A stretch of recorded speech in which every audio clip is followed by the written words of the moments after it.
Assalamualaikum warahmatullahi wabarakatuh.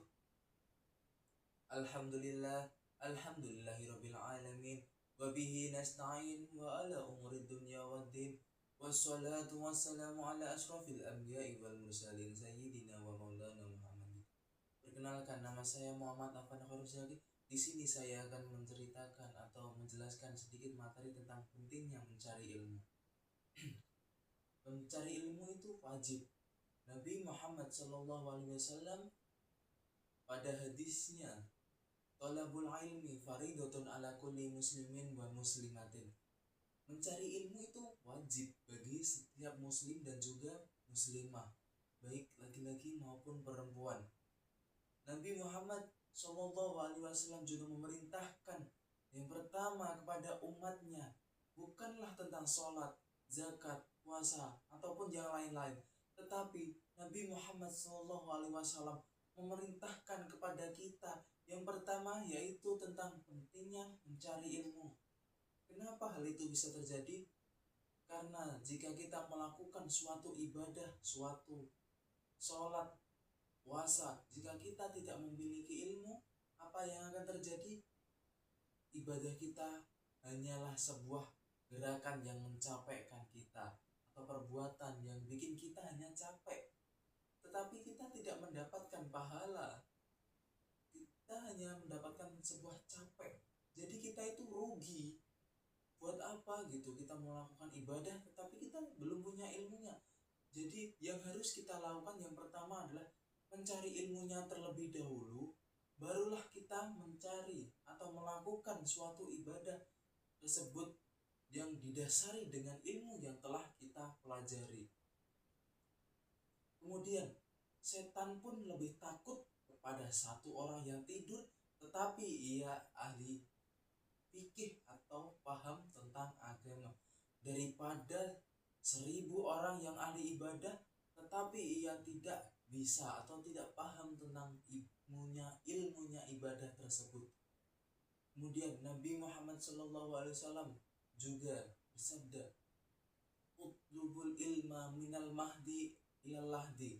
Carilah ilmu dari rahim ibumu sampai ke liang lahat. Jadi bagi kita itu wajib untuk mencari ilmu dari kita lahir sampai kita wafat, teman-teman.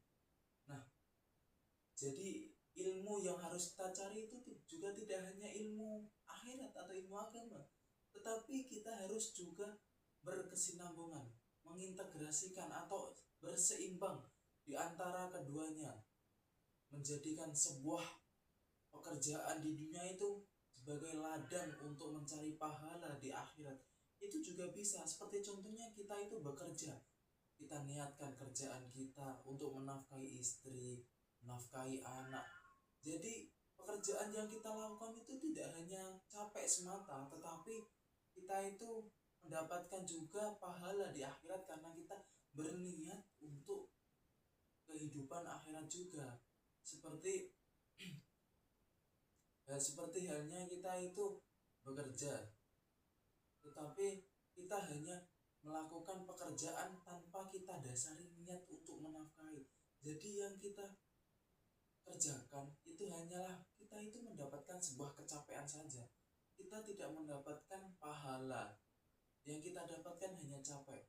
Jadi niatkanlah pekerjaan kalian itu untuk akhirat. Jadi kita itu mendapatkan dua.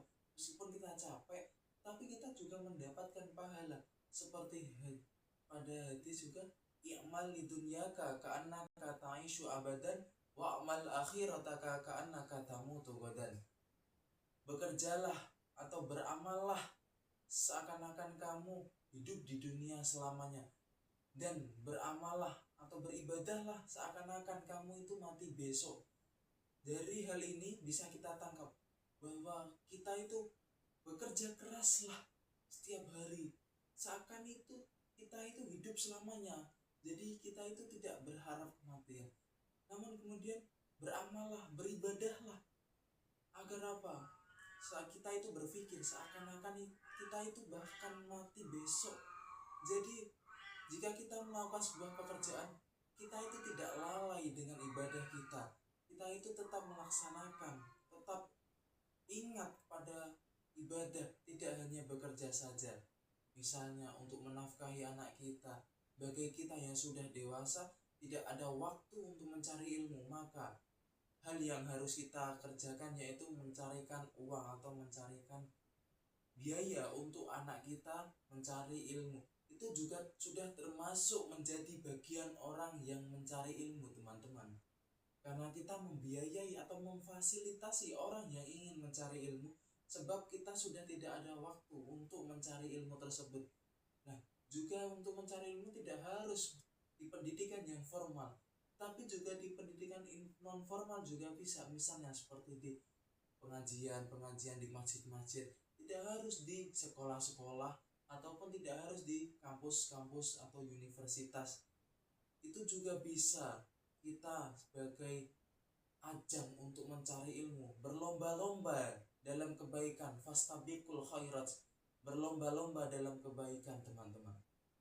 Mungkin segitu yang bisa saya sampaikan, kurang lebihnya mohon maaf.